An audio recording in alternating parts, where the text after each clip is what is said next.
Here you will find all the physics related videos. Please subscribe our channel.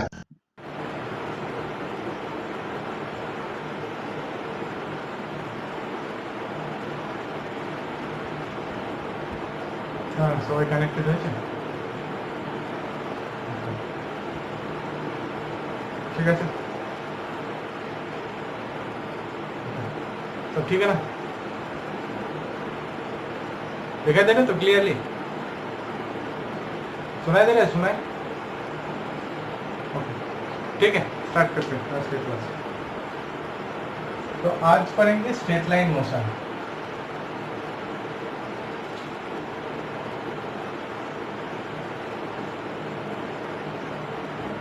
Okay तो straight line motion से पहले मैं कुछ बोलना चाहता हूँ। क्या? देखो, अगर तुम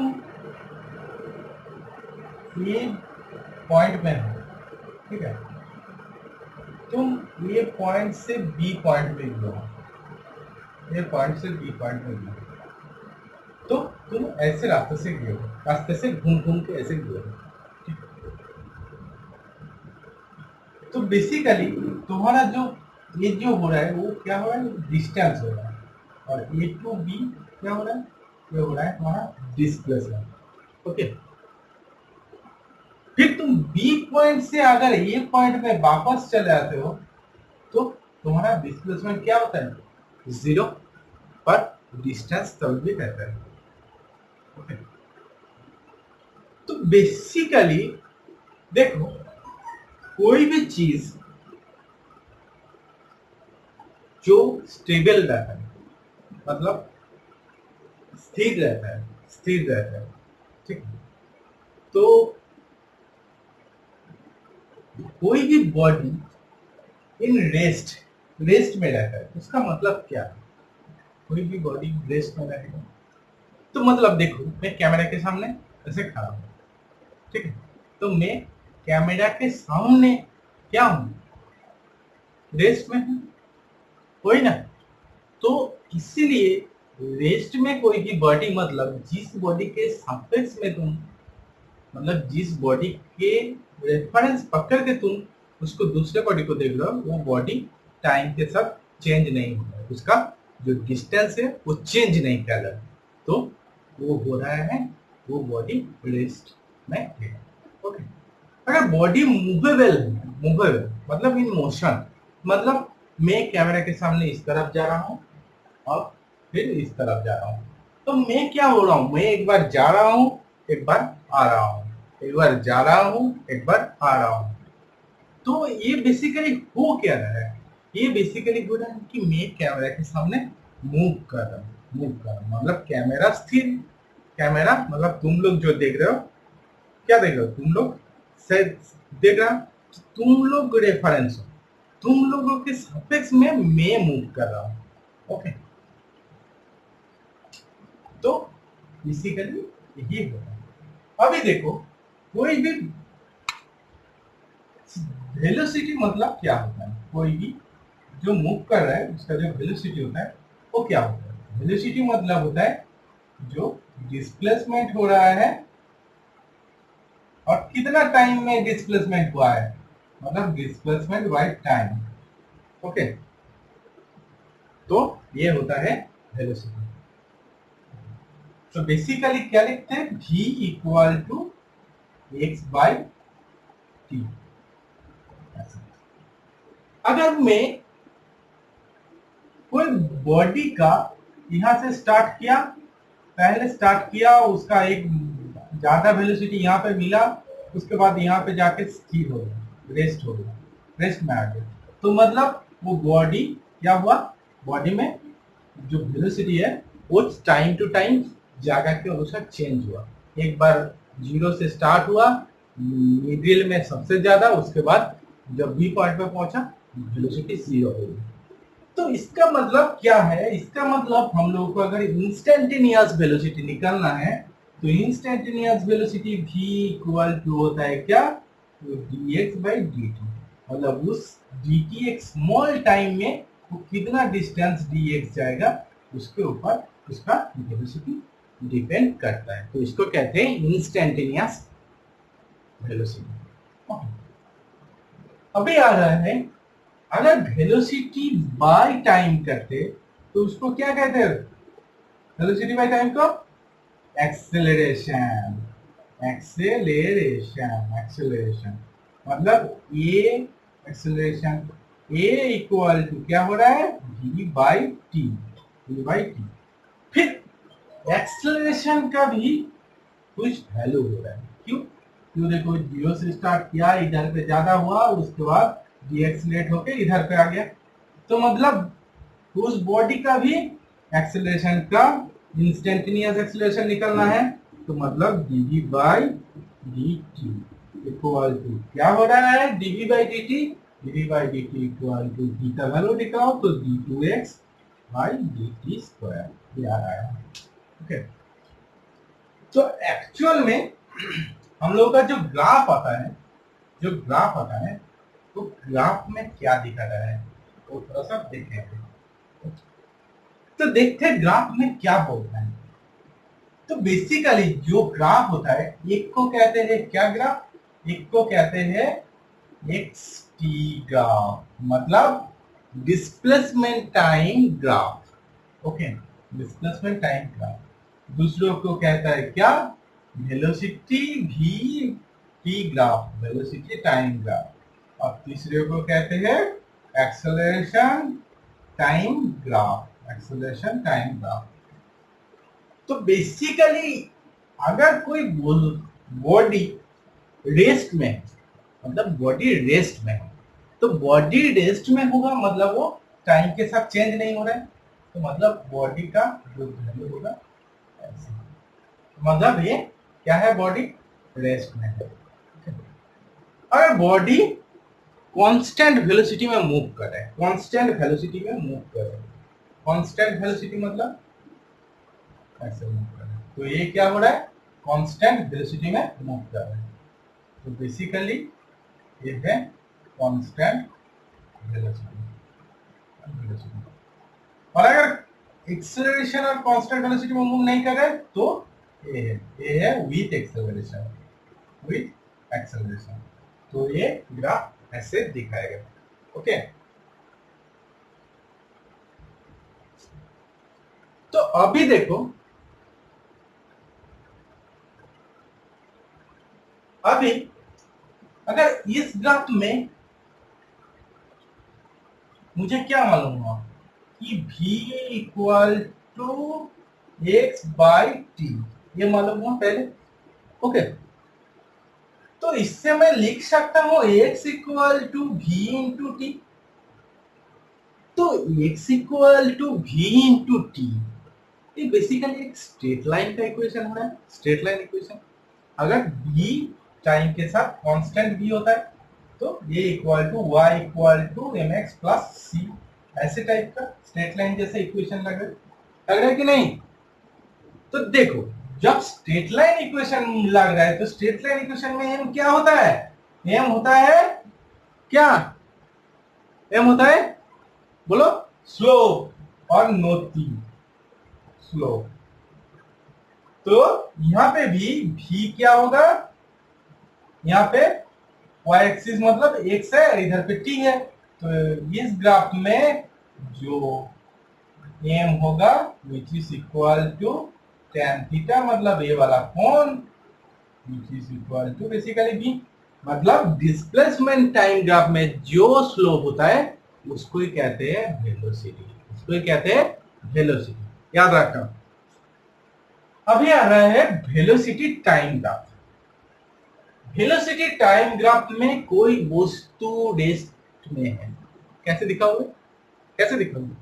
रेस्ट में है मतलब वो वेलोसिटी कुछ नहीं है, तो टाइम के साथ ऐसे। अगर कांस्टेंट वेलोसिटी में आएगा तो ऐसे, ये हुआ कि कांस्टेंट वेलोसिटी। अगर विथ एक्सेलरेशन कांस्टेंट एक्सेलरेशन में जा रहा है तो ऐसे, ये हो रहा है क्या? Constant acceleration. और अगर एक्सेलरेशन भी टाइम के साथ चेंज होता है तो ऐसे, एक्सेलरेशन है variable acceleration, variable acceleration. Okay, तो इस ग्राफ में क्या हो रहा है? इस ग्राफ में जो स्लोप दिख रहा है m which is equal to basically क्या नहीं कर रहा है? ये मतलब एक्सेलरेशन, मतलब वेलोसिटी टाइम ग्राफ में जो स्लोप होता है वो एक्सेलरेशन को डिनोट करता है। ओके, और अगर इस ग्राफ में मुझे वेलोसिटी चाहिए था, ये लाइन या फिर ये लाइन, तो कैसे निकले?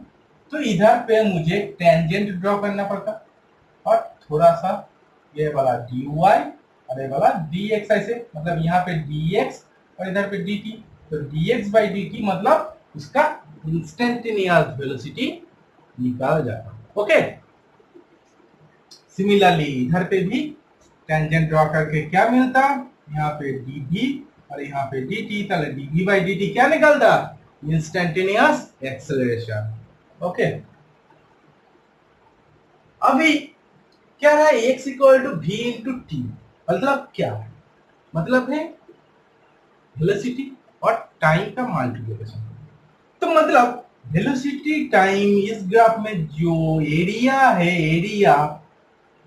एरिया और क्षेत्रफल, तो ये एरिया को बेसिकली बोलता है, क्या हो रहा है? एरिया डिनोट करता है, ये बेसिकली डिनोट करता है x, मतलब डिस्प्लेसमेंट, मतलब वेलोसिटी टाइम ग्राफ में जो एरिया है वो डिनोट करता है डिस्प्लेसमेंट।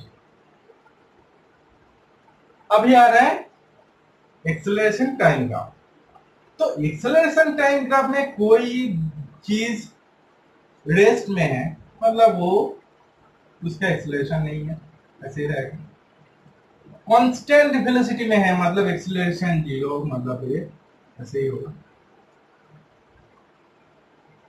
कांस्टेंट एक्सेलरेशन में है, मतलब ये ऐसे दिखेगा कांस्टेंट एक्सेलरेशन में। और टाइम के साथ अगर वेरी होगा, तो टाइम के साथ कैसे वेरी होगा उसके ऊपर डिपेंड कर रहा है। अगर ये प्रोपोर्शनल टू टाइम का कितना पावर के ऊपर डिपेंड करेगा, उस तरह का ग्राफ दिखेगा। ओके, तो इस ग्राफ में जो एरिया है, एरिया को क्या डिनोट करता है? एरिया क्या जानते हैं? v equal to a into T, मतलब a into T is the area of this graph. Okay, so velocity क्या डिनोट कर रहा है? ये area of this graph is denoted by velocity, मतलब वेलोसिटी है इस एक्सेलरेशन और टाइम ग्राफ का जो एरिया। ओके, तो जो ग्राफ का जो क्वेश्चन आता है, समझ में आया वो कैसे करें? ओके, अब कुछ सम्स वगैरह भेजेंगे तो उसमें देखना और प्रैक्टिस करना, उसके बाद देखते हैं। अभी जो आ रहा है जो इक्वेशन ऑफ मोशन, तो इक्वेशन ऑफ मोशन का प्रूफ करना है using graph. So equation of motion मतलब देखो, मैं इक्वेशन ऑफ मोशन का जब प्रूफ कर रहा हूं तो मुझे लेना हो रहा है क्या? मुझे लेना है velocity time graph, velocity time graph, तो वेलोसिटी टाइम ग्राफ। अब मैं पकड़ रहा हूं कि t इक्वल टू 0 जब है, मतलब इधर पे, तब बॉडी का एक वेलोसिटी था u, बॉडी का जो वेलोसिटी था वो था u, मतलब इतना तक है u। अब वो body t equal to T time में, इस टी टाइम में इधर आके पहुंचा, इधर आके पहुंचा, इधर आके पहुंचा, और तब उसका वेलोसिटी हुआ v, मतलब v equal to this one.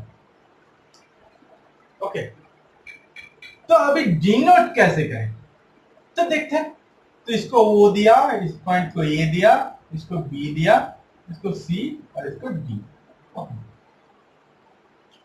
तो ये जो ग्राफ है, ग्राफ से लिख सकते हैं क्या कि B D equal to v और O A equal to C D equal to u. Okay, तो इधर से लिख सकते हैं बी सी इक्वल टू क्या हो रहा है? B D minus C D, तो which is equal to B minus C.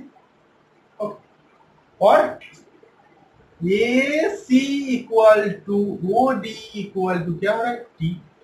Okay, तो ये सब मिल गया मुझे इसका। अभी क्या चाहिए, अभी हम लोगों को क्या मालूम है, क्या मालूम है कि ये जो ग्राफ है, इस ग्राफ का स्लोप क्या डिनोट करता है, इस ग्राफ का स्लोप, इस ग्राफ का स्लोप डिनोट करता है उसका एक्सेलरेशन। एक्सेलरेशन, तो एक्सेलरेशन इक्वल टू क्या होगा, tan theta, tan theta, tan theta. तो acceleration equal to tan theta. तो tan थीटा मतलब क्या है, इसका जो हाइट, हाइट मतलब BC बाई AC। अभी BC हम लोगों को क्या मिला, BC मिला V माइनस U और AC मिला T।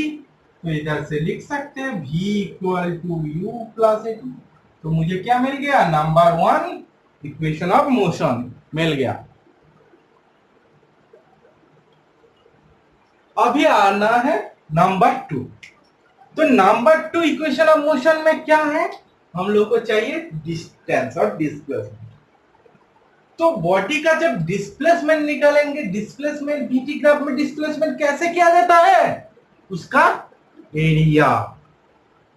तो उसका एरिया मतलब ये पूरा एरिया क्या डिनोट करेगा, उसका डिस्प्लेसमेंट मतलब x। x इक्वल टू क्या है, एरिया ऑफ दिस। तो इसको दो तरह के डिवाइड कर सकते हैं, एक क्या है रेक्टेंगल और एक क्या है ट्रायंगल। तो area of triangle ABC plus area of rectangle OACD लिख सकते हैं। तो एरिया ऑफ ट्रायंगल का एरिया क्या होता है, half into base into height, वही ना। तो हाफ इंटू बेस मतलब क्या है, बेस मतलब AC इंटू हाइट क्या है BC प्लस ओ, इसका एरिया क्या है रेक्टेंगल का area, height into base, height into base. तो हाइट मतलब OA इंटू OD, ओके। तो हाफ इंटू AC मतलब क्या है, AC मतलब T है, AC मतलब T है। अब BC मतलब क्या निकला था, BC मतलब V माइनस U निकला था। तो अभी इस इक्वेशन में नंबर 1 इक्वेशन में क्या मिला, V equal to U minus AT। तो V minus U equal to क्या हो रहा है, AT। तो लिख सकते हैं BC के जगह में A into T, okay. Plus OA मतलब U और OD मतलब T। तो ये इक्वेशन क्या आ रहा है, तो फिर x equal to UT plus half A square. तो ये हो रहा है number 2 equation of motion, okay, straight line motion का इक्वेशन। अभी एक चीज जो नोटेबल है क्या है, हम इधर पे क्या किए थे, स्टेट मतलब कांस्टेंट एक्सेलरेशन पकड़े थे। अगर कांस्टेंट एक्सेलरेशन नहीं होता तो ये सब इक्वेशन नहीं होता, ओके, समझ लो। अभी जो आ रहा है ये 2 नंबर इक्वेशन मुझे मिल गया। अभी मैं यहां से फिर इसको दोनों तरह से डिवाइड किया, और मैं इसको पूरा अगर एरिया निकालते, पूरा मतलब क्या है, एक ट्रापेजियम बन रहा है।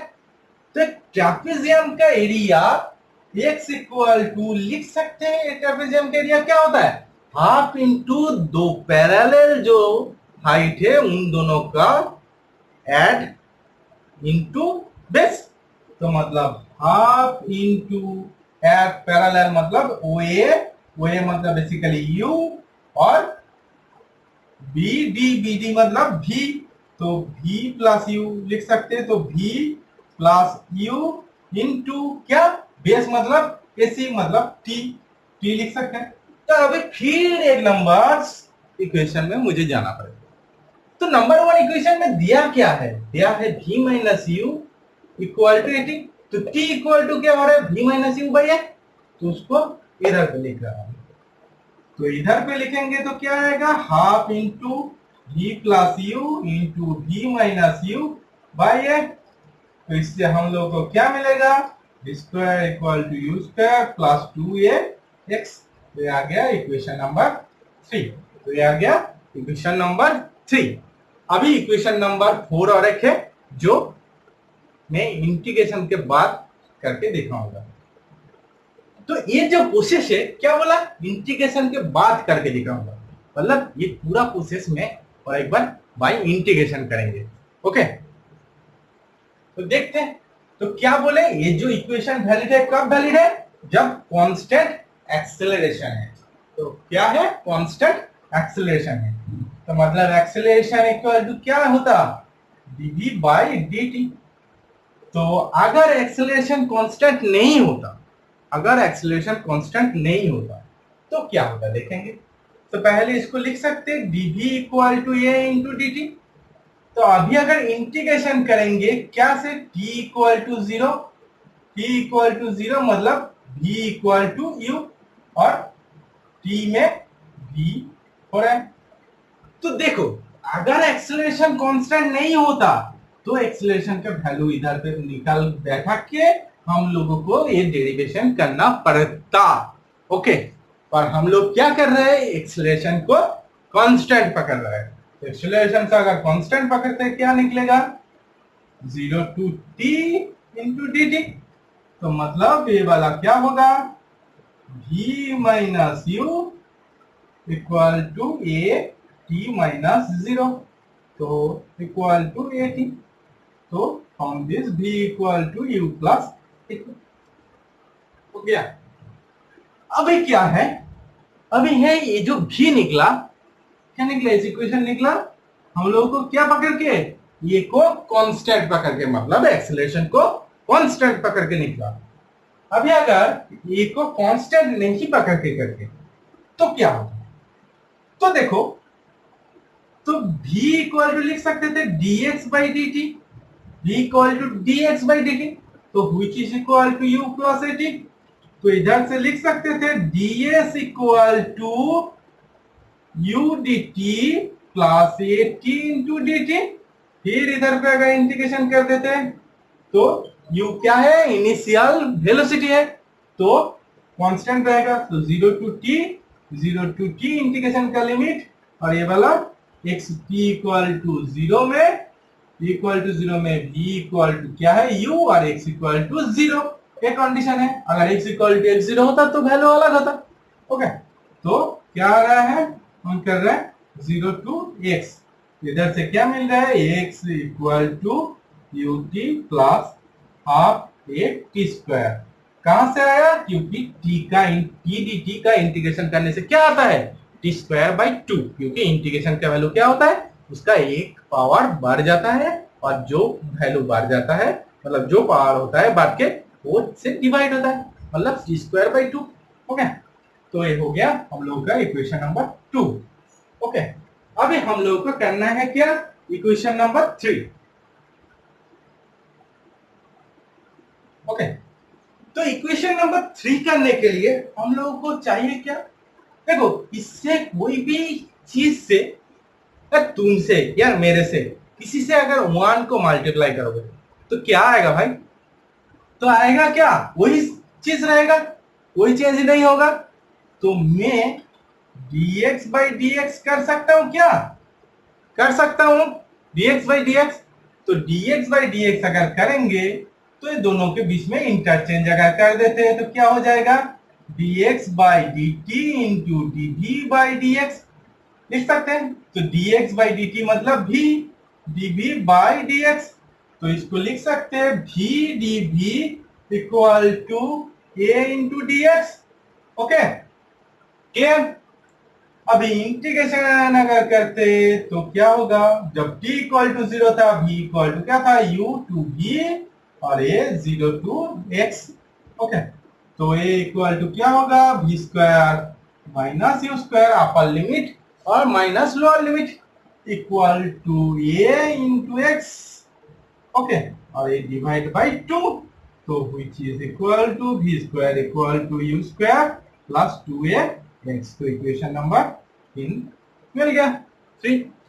ओके, अभी जो आ रहा है क्या बोला था, नंबर 4 इक्वेशन। तो नंबर 4 इक्वेशन क्या है, नंबर 4 इक्वेशन है कि टीथ टाइम में वो जो बॉडी है वो कितना डिस्टेंस ट्रैवल करेगा।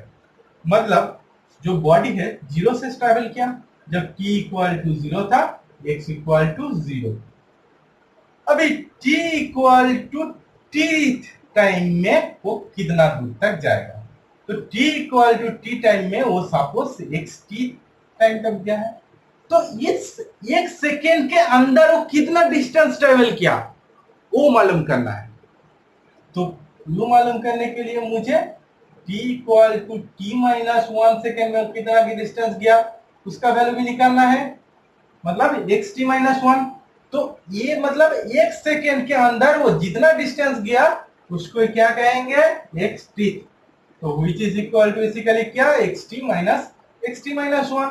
तो फॉर्मूला क्या था नंबर 2 फॉर्म इक्वेशन क्या आया था कि ut plus half a t square minus u, यहाँ पे t के जगह में क्या होगा, t minus 1 minus half a t minus 1x square.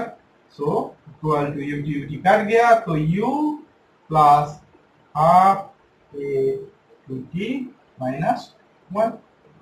Okay, तो x t इक्वल टू क्या निकला, दिस वन। तो ये हो गया हम लोग का नंबर 4 इक्वेशन। ओके, अभी जो आ रहा है वो क्या था, हम लोग x मतलब जो हॉरिजॉन्टल में हम लोग जा रहा है उसके लिए कैलकुलेशन की है। अगर मैं वर्टिकल में जाता, वर्टिकल में मतलब कोई भी चीज को ऐसे ऊपर में छोड़ रहा हूं, ऐसे ऊपर में छोड़ रहा हूं, या फिर चीज को ऊपर से नीचे छोड़ रहा हूं, तो क्या होगा। तो उसके लिए मतलब क्या है, हम लोग को y एक्सिस में जा रहा हूं, y एक्सिस। ओके, तो उसके लिए इक्वेशन सब क्या होगा तो देखते हैं। तो पहले इक्वेशन क्या था कि v equal to u plus a t, number 1। उसके बाद x equal to u t plus half a t square, number 3। v square equal to u square plus 2ax, उसके बाद x t equal to u plus half a two t minus 1, ये था।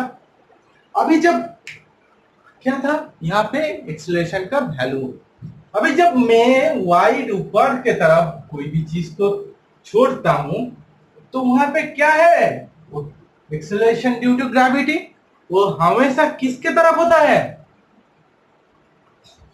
अर्थ के centre के तरफ, अर्थ के centre के तरफ।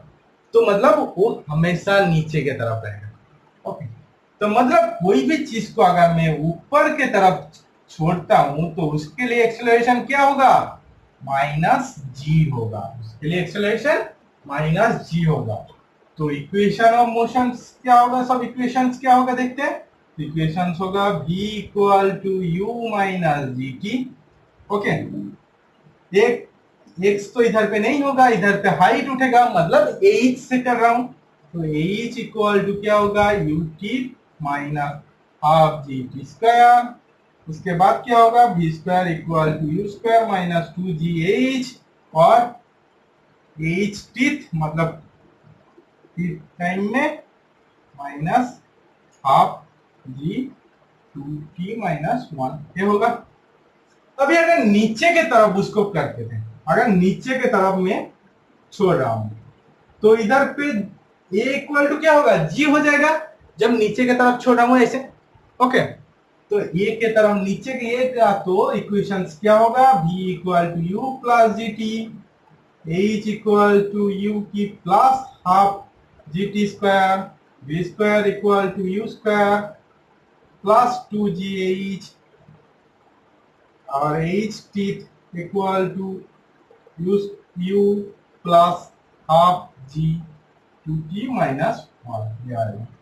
अभी अगर उसको इनिशियल वेलोसिटी 0 होता, मतलब उसको ऐसे छोड़ा गया है, जस्ट फ्री फॉलिंग बॉडी होता, तो फ्री फॉल होता तो क्या होता, तो फ्री फॉल होता तो क्या होता, फ्री फॉल के लिए u इक्वल टू 0, तो फ्री फॉल के लिए क्या होता, u इक्वल टू जीरो, तो u इक्वल टू अगर जीरो हो जाएगा तो इक्वेशन सब क्या हो जाता, v equal to g t, h equal to half g t square, v square equal to two g h, और h tth equal to half g t minus one. Okay, तो समझ में आया ये सब।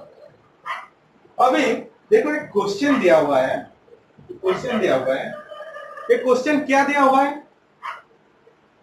एक क्वेश्चन दिया हुआ है जे कोई एक बॉडी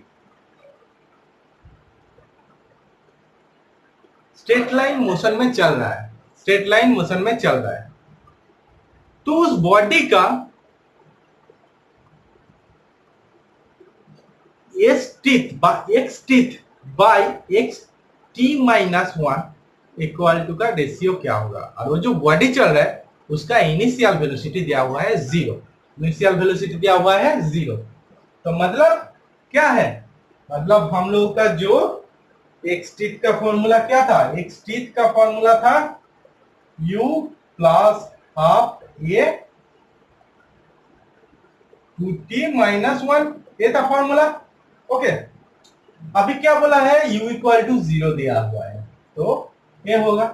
अभी बोल रहे t माइनस वन में, t माइनस वन में, t माइनस वन इतना टाइम में क्या होता है, तो इतना टाइम में क्या होता, half into a two t minus two minus one, तो मतलब half into a two t minus three. और अगर टी प्लस वन टाइम में होता तो क्या होता, half into a two t plus two minus one, मतलब two t plus one. Okay, तो x tth by x tth minus one tth equal to क्या होता है, इक्वल टू होता है two t minus one by two t minus three. और अगर x tth by x t plus one tth होता तो क्या होता, तो होता two t minus one by two t plus one. तो ऐसे हम लोग को इक्वेशन जो आंसर है वो मिल जाएगा। ओके, तो देखो तुम लोगों को मैं कुछ क्वेश्चन भेज रहा हूं। ओके, तो सब क्वेश्चन का सॉल्व करना, क्वेश्चन को सॉल्व करना, सॉल्व करके मुझे भेजना। ओके, और अगर कोई डाउट होगा तो मुझे बताना। ओके, फिर मिलते हैं नेक्स्ट संडे को। Okay, with projectile motion. Okay, तो ठीक है।